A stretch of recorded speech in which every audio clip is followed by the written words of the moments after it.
Во организација на пчеларското здружение Нектар од денес до недела се одржува фестивал на медот во Штип. Разни видови мед и богат избор на други пчелни производи се продаваат од пчелари од цела држава на мини плоштадот во Штип. Во регионот расте бројот на пчеларите, а расте и побарувачката на пчелни производи. Продажбата на мед е многу поголема него порано што било. Порано, да речеме, имало негде околу 25 пчелари, а сега има преку 300.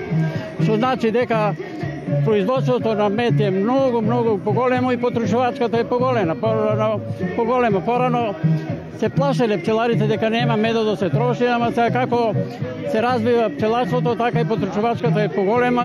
За најголем дел од пчеларите, медарството е дополнителна дејност, но расте бројот на оние кои пчеларењето и производството на мед и пчелни производи го развиваат како семеен бизнис. Но за да успее бизнисот со мед, треба да се надмине стационарното пчеларење, велат познавачите на оваа состојба. Мора пчелните семејства да се селат на различни паши, пчеларите треба да се едуцираат и најважно од се, освен мед, да ги произведуваат и другите пчелни продукти.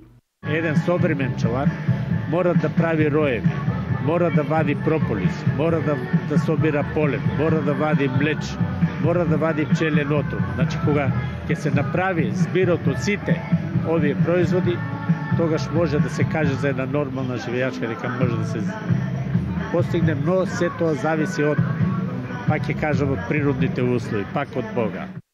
И граѓаните стануваат се поедуцирани за бенефитите од редовното консумирање на медот, но ги знаат и лековитите ефекти на прополисот, матичниот млеч, пчелниот отров и поленот.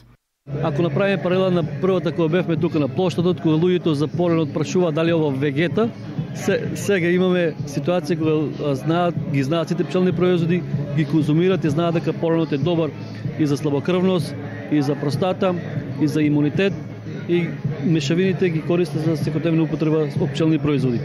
Мислам дека идината на здравата храна ни тек престои во Македонија. Но како и многу агрономски гранки, и пчеларењето трпи големи влијанија од климатските промени, кои се одразуваат на приносите на мед.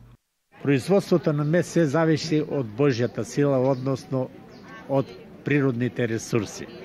Значи, кога ќе се намести мозаикот со добра влага, со добри цветови, со добра температура, која ќе занектарат билките, тогаш се добри условите. Меѓутоа, со глобалното затоплување, значи со пореметување на климата, така да кажеме, имаме ненормално високи температури, кога пчелите треба да ги посетуваат цветовите, тогаш билките се брзо сушат, брзо нектарат и така да од година на година медоносната паша е се помала и се намалува.